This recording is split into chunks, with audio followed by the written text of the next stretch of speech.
Em sua primeira mensagem enviada ao Congresso Nacional, Lula mostrou que está preocupado com os pobres dos seus amigos.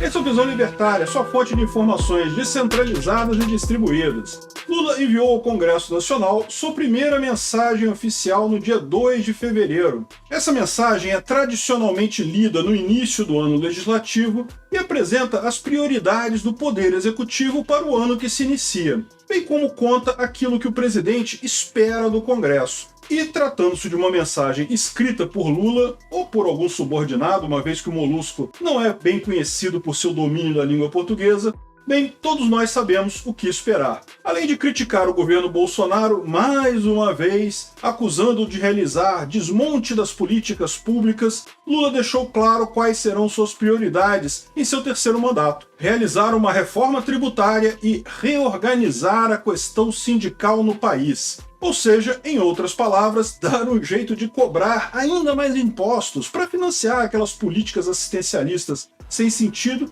mas principalmente para ajudar os seus amigos latino-americanos, além de arranjar, lógico, uma nova forma de roubar dinheiro dos trabalhadores para dar aquela ajuda a seus amigos sindicalistas pelegos. Lula afirmou que pretende sugerir ao Congresso Nacional uma reforma tributária solidária, justa e sustentável, que simplifique tributos e assegure que os mais pobres paguem menos e os mais ricos paguem mais, a fim de preservar o financiamento do estado de bem-estar social. A gente vive nisso, né? Nas palavras do Molusco, seria necessário distribuir a carga tributária de forma mais justa. De fato, notícias recentes sugerem que Haddad, o poste de Lula na Fazenda, e sua equipe econômica de patetas estão trabalhando para enviar aos parlamentares uma proposta de reforma tributária até abril deste ano. A esperança é que ela seja aprovada no Congresso Nacional até dezembro. E qual seria o interesse do governo Lula em realizar uma reforma tributária? Bem, na certa você já sabe a resposta. O Molusco, meu amigo, quer mais dinheiro. E para isso, lógico, ele só tem um lugar para tirar. Ele precisa roubar a população brasileira ainda mais por meio de impostos. E é basicamente nisso que se resume qualquer reforma tributária, na criação de novos impostos, aumento da carga tributária.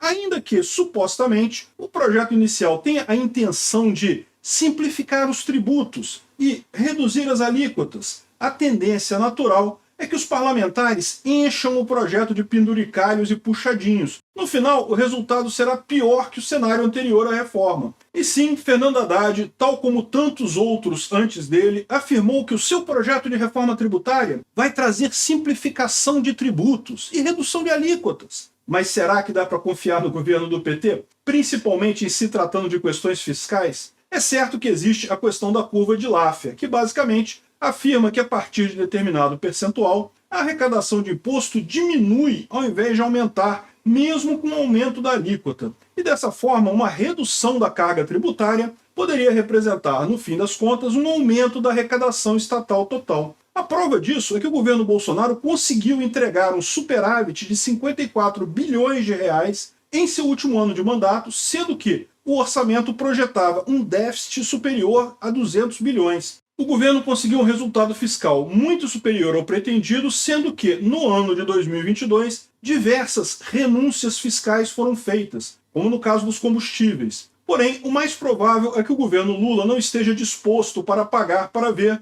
na esperança de que uma redução de impostos represente uma maior arrecadação no futuro. É bem provável que no final de todo esse processo, o brasileiro termine tendo que pagar ainda mais imposto do que antes, mas tudo bem, afinal de contas, como o Lula, o pai dos pobres, afirmou, tudo isso será para o bem dos mais necessitados e para reconstruir o estado de bem-estar social no Brasil. Seguindo em suas demandas, Lula acenou para o Congresso com a possibilidade de se retomar o financiamento dos sindicatos. Sim, ao que parece, aquela recente conversa que Lula teve com os líderes sindicais já começou a dar frutos. Nós falamos sobre isso no vídeo Lula afirma que o fim do imposto sindical foi um crime contra os sindicatos. O link está na descrição abaixo. O Molusco reclamou da asfixia financeira dos sindicatos desde o início da reforma trabalhista e afirmou ser necessário promover uma construção negociada de regras para um novo sistema sindical e de proteção do trabalho. Asfixia do trabalhador tendo que pagar imposto sindical, ele não falou nada sobre isso. Segundo Lula, seu governo vai respeitar as decisões de financiamento solidário e democrático da estrutura sindical. Isso implica dizer basicamente que o governo petista pretende abrir a possibilidade de os próprios sindicatos definirem o seu financiamento, por meio de convenções coletivas e acordos. Seria a recriação do imposto sindical, mas apenas com uma roupagem nova. O roubo é o mesmo, as vítimas, os trabalhadores, são os mesmos, os beneficiários, os sindicatos, novamente os mesmos. No fim das contas, trata-se da mesma roubalheira sindical patrocinada por Lula, o amiguinho dos sindicatos. E ainda, em sua mensagem ao Congresso, o presidente de 9 dedos deixou claro qual será o foco da política externa brasileira nos próximos 4 anos. Nas palavras do Molusco, a cooperação com nossos vizinhos continentais voltará a ser central em nossa política exterior. O presidente afirmou também que o Brasil voltará a integrar a Comunidade de Estados Latino-Americanos e Caribenhos, a CELAC, e sua intenção será revitalizar a União das Nações Sul-Americanas, a UNASUL, e fortalecer o Mercosul. Veremos, portanto, o alinhamento do Brasil com o que há de mais atrasado e subdesenvolvido na região. Aliás, como sempre aconteceu durante os governos petistas. E é claro que somos eu e você que vamos pagar a conta dessa reaproximação entre o Brasil e seus vizinhos socialistas totalmente quebrados por conta do socialismo. Bem, Lula deixou claras as intenções não apenas para este ano, mas para os próximos 4, uma vez que a primeira mensagem de um presidente ao Congresso costuma trazer a síntese de seus planos para o seu mandato inteiro. Na verdade, nada disso nos surpreende. Já sabíamos que as prioridades de Lula seriam aumentar a arrecadação do Estado, encher os cofres de seus ministérios, pagar todos os seus amigos corruptos e ainda ajudar sindicalistas e o Foro de São Paulo, os países socialistas que estão quebrados aqui na América Latina. A maior parte desses casos, essas coisas dependem também da aprovação do Congresso Nacional. E é aqui que reside o maior perigo dessa história. Enquanto os planos de Lula forem apenas intenções em sua mente doentia, isso não será um grande problema para os brasileiros. Porém, se esses planos tiverem o apoio do Congresso Nacional, bem, aí sim teremos um grande problema. É difícil afirmar, desde já, se Lula já possui o apoio que precisa no parlamento ou se a situação está desfavorável para o seu governo. O fato, contudo, é que ele já acena para os parlamentares nesse sentido, solicitando às casas que debatam com carinho as medidas provisórias que ele já vai editar no início do seu mandato. Determinado trecho da sua mensagem ao Congresso Nacional deixa subentendida essa suspeita. Nas palavras de Lula, ao citar a PEC do rombo do teto de gastos, a aprovação da emenda, antes ainda da minha posse, simboliza uma colaboração sem precedentes, na qual o Congresso Nacional foi extremamente aberto e cooperativo. Bem, é certo que o Congresso que aprovou a PEC Fura-Teto, que concedeu quase 170 bilhões de reais extras ao orçamento do Lula,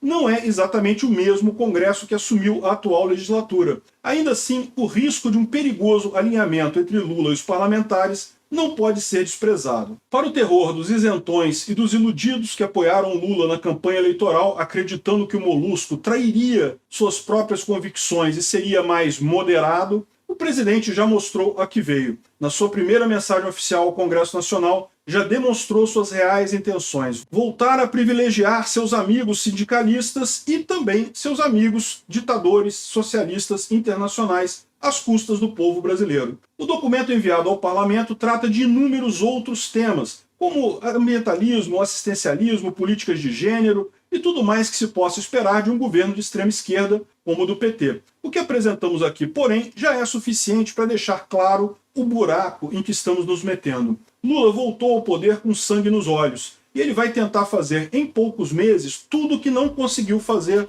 nos 8 anos dos seus primeiros 2 mandatos. Espere que tudo que vimos no passado ser repetido esse ano e nos próximos com ainda mais ímpeto. Uma reforma tributária atabalhoada que terminará por aumentar a carga de impostos para todo mundo e ainda afastar do Brasil investidores, alinhada a um fortalecimento do peleguismo sindical, um número cada vez maior de financiamentos a fundo perdido no exterior. O Molusco não apenas deixou claro para o Congresso Nacional quais serão as medidas tomadas por seu governo para destruir o Brasil, ele também foi explícito ao afirmar que conta com o apoio dos parlamentares para levar a cabo seu trágico objetivo. A última barreira que nos separa do completo socialismo está nas 2 casas do Congresso Nacional. Se ela for derrubada, meus amigos, a coisa vai ficar feia. Pode ser que, por fim das contas, Lula seja frustrado pelos parlamentares e o Brasil acabe ganhando uma sobrevida. Caso contrário, porém, a primeira mensagem de Lula ao Congresso Nacional representará o nosso caminho para a Argentina, ou pior, para a Venezuela. Obrigado por sua audiência. Esse artigo foi sugerido e escrito por Quintessência, revisado por Baby Yoda e narrado por mim, Peter Torgunha. Se você gostou desse vídeo, clique no ícone de curtir aí abaixo e compartilhe o vídeo em sua rede social, isso ajuda a gente aqui no canal. Se você deseja ser notificado de novos vídeos, clique em se inscrever e depois no ícone da campainha. Até a próxima!